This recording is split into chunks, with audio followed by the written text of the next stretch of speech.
What's up? How you guys doing? Welcome back to another video. Today, we are talking about the lovely subject of how to be the fastest, most efficient, quickest, best video editor that you can possibly be. And I'm pretty passionate about talking about this because this is something that I do every single day. I do video editing pretty much every day of my life. I've been a content creator specifically. It's kind of been my role in my church and my full-time job for the past 2 years. So being a content creator, I've had to naturally become a very quick, efficient video editor because you're just pumping out content on a daily basis for, social media. So you kind of have to naturally become a quick editor. I've just kind of jotted down 5 of my most kind of things that I don't really think about that much. They're just habit. I just do them naturally. I don't really think about them, but I thought about them recently and I was like, these would actually be great to just kind of share and put out there as 5 things that really help me edit very efficiently, very quickly, and will hopefully help you edit quickly or quicker if you're interested in that. Hopefully you are, since you clicked on this video. All right, let's jump in. So screen record this real quick.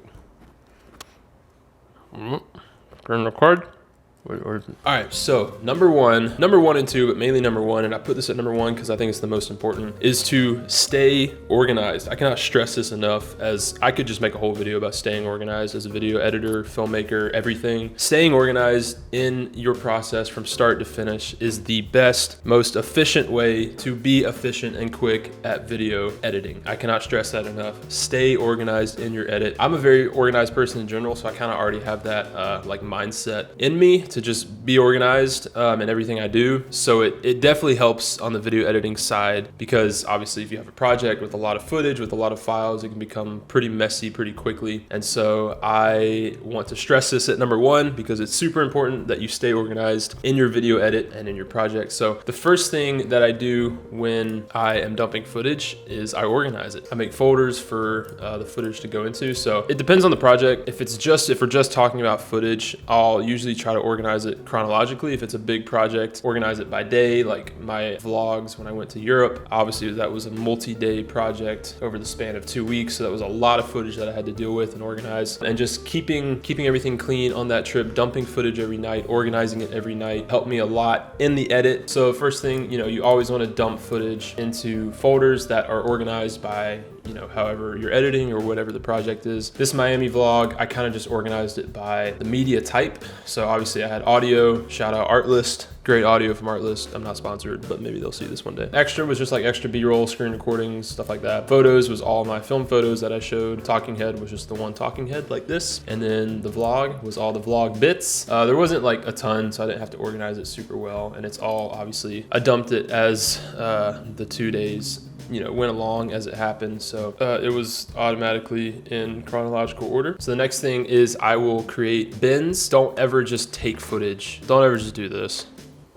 Oh, and I'm ready to edit my project. I have all my footage dumped in here. Y'all know bins exist. Please use them. Please stay organized. Because if you're organized from the beginning with all your footage, all your files, every minute that you're going to be editing from that point on is going to go so much quicker, because you're going to know where stuff is. You're going to know where to go to find, oh, my photos are in this folder. My footage is in folder 1 and it's organized. I need a vlog shot. Here's the vlog bin. It's just as organized as you can be. The way I look at it is organization equals efficiency. Efficiency equals quick editing, which is what we're going for. Usually my bin structure looks pretty much like this, pretty similar to this. Number 1 will be footage. Number 2 is audio. Number 3 are all my sequences. Number 4 kind of just gets various from here depending on the project. Number 4 for this one was photos. Number 5 is graphics. Number 6 is other, and that's usually just like adjustment layers and nested sequences and some film grain there. So yeah, just dumping your footage, organizing it while you're still shooting before you even get into the editing software, and then obviously making bins once you open your project and once you start dumping footage. Stay organized throughout your whole project. It will help you become the quickest editor that you can be. The next 4 of these don't even compare to the importance of that first one. Just stay organized. I can't stress that enough. Number 2, not too different from the organization topic, is my layout in Premiere, in my editing software. Now, I have 2 layouts that I use, but the main thing I want to stress here is that I love to keep my layout in Premiere as simple and minimal as possible. I love to this is what I'm looking at the entire time, obviously, that I'm editing. So whatever I'm looking at, I want it to be as clean, as minimal as possible. So there's no, you know, if I'm in a hectic moment in my edit, I don't have like 6 different panels open and I'm like going in between things super quickly. I just have these 3 open and that's it. So like I said, I had 2 different variations of this. This is my social layout. As you can see, big old 9x16 window right here to see what I'm working with, which I love. I see a lot of people edit 9x16 content, and it's this is my other workspace real quick that we're gonna go to. They're editing it like this and it's just up here, and I'm like,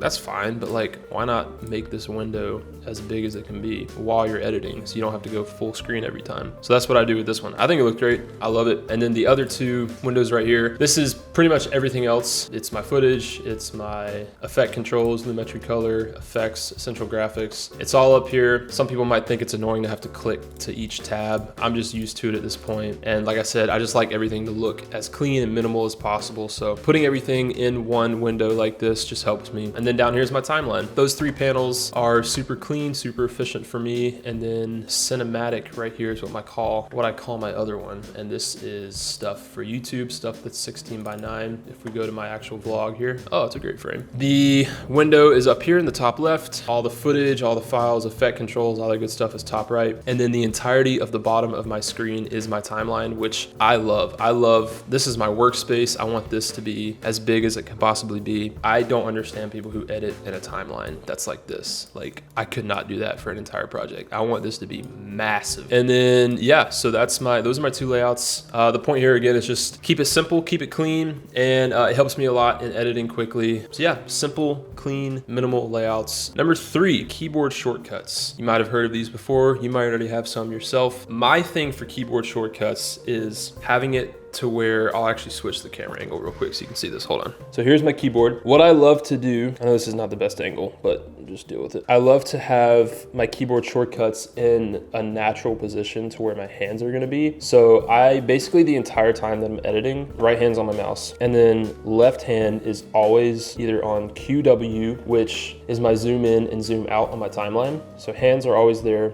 Thumb is on spacebar, which is play pause. And then obviously I can move down here to Command C, which is cut, Command V, which is paste, Command Z is undo, I believe. I wanna make that, yep, Command Z is undo. Essentially everything I'm doing is just where my left hand is. So I don't have to go like way over here, reach way over here. The only shortcuts I'm really using over here, which I'm not even using that often. N is nest, which I don't even use that much, but I do sometimes. And then Command N is new sequence, Command M export, which obviously I'll use that when I export my project. But for the majority of my project, the point here is to keep my keyboard shortcuts in a natural position with where my left hand is. So like I said, QW, in and out. 1 is full screen, which I do all the time. Spacebar, obviously I do all the time to play pause. Command Z to undo, Command C to cut, Command V to paste. So everything I'm using is down here and I keep it super simple. But yeah, keyboard shortcuts, super simple thing to set up. I'll just show you real quick if you don't even know how to set them up. You go over to Premiere Pro, and then keyboard shortcuts. And that's it. You can see them all right here. You can change whatever you want to whatever you want. And it's super awesome. Those are keyboard shortcuts at number 3. Number 4, these next 2 are kind of just bragging on a couple of products that I use because they make life so much easier when I'm editing. Number 1, you just saw it. This editing mouse, guys, this should honestly be number 1 actually, because this mouse is an actual game changer. I love this mouse so much. I will link it in the description. I want Logitech to hit me up because I would promote the heck out of this mouse. This is the Logitech MX Master 3. It is the best thing that's ever been created. It fits your hand. It's form-fitting. It has a side scroll, which is super helpful when you're on a timeline. Let me show you. Oh, I'm editing. Oh, I need to go over here. Side scroll. Look at that. So cool. And it's just the best mouse ever. The scroll wheel feels incredible. Guys, I mean, trust me, buy this mouse. It is incredible.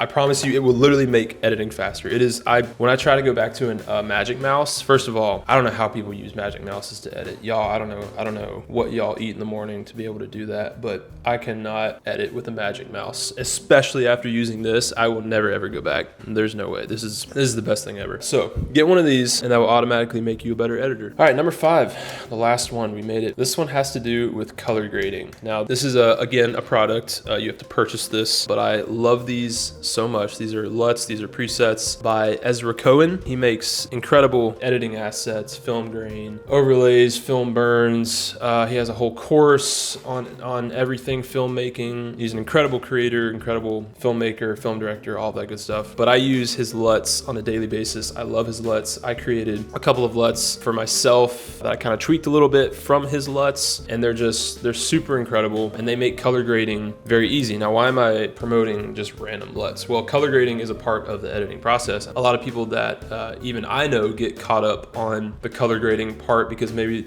color grading is just kind of a separate thing that you might not learn while you're in the filmmaking editing career. It's just kind of a separate thing that you have to get really good at, and it's literally a separate role. I know I have a really good friend who is a colorist. That's what he does for his job at our church, and it's an art, it's a gift, it's a talent. I'm not good at it. I know the basics. I know how to get something that looks good, but I'm not a colorist by any means. So color grading as a part of the editing process can slow you down if you don't know much about it, if you don't know how to get good colors, how to get, the right exposure. And obviously it all starts on your camera when you're shooting. That's half of color grading, but the other half is in post. And if you don't know what you're doing, it can slow you down. It can frustrate you because you can't get the footage to look how you want. Ezra Cohen has incredible LUTs that I again will link in the description. That this is not sponsored by anybody or anything, by the way. It's not sponsored by Logitech. It's not sponsored by Ezra. I just love these products and I want to share them because they're great. Yeah, I'll use adjustment layers for my color grading. Ezco, I think I actually renamed them just to make them a little more clean. But this is number 6, and he just has different ones that you can go through. That's number 5. 5 and 6 are two of my favorites. They look pretty similar, but they have a nice look to them. 4 is a little more of a creative look that I might use for like some films or B-roll sequences or stuff like that. But his LUTs are great. They're a great just even starting point to just be like, okay, I can go from here. I can tweak it from here. You might not love the actual initial look that it's on, but it's a great starting point for color grading. Yeah, I think that's what LUTs should be served as. It should be served as, it might not be a final look that you love, but it's a great starting point. It gets you to a place where you can be like, okay, this looks good. Let me tweak it a little bit now. Like I said, it's a whole other realm of gifts and talents that I don't have, but his LUTs help me a lot. And yeah, that's number 5. Go buy his LUTs. Go buy some kind of LUTs that you like to just speed up that workflow a little bit more. But yeah, those are my 5 things that I use on a daily basis. Just kind of second nature to me. I'm doing it every day. Don't really think about it, but they make my editing super fast and efficient. And I hope these helps. I hope you can apply these. I hope you can buy these. Please buy this mouse. I will literally text you. So you can text me and I will text you back and I will say, hey, please buy this mouse. Yeah, that's all I got. Go edit something. Go be efficient because editing efficiently and quickly will just help you in your entire career. It'll help you get more clients, more projects. You can get through things faster and you won't be stuck on one thing for a long period of time. That's all I got for today. Road to 1,000 subscribers. Almost there. Pretty special. Might do a giveaway when I hit 1,000. Anyway, love y'all. See y'all in the next one. Take care.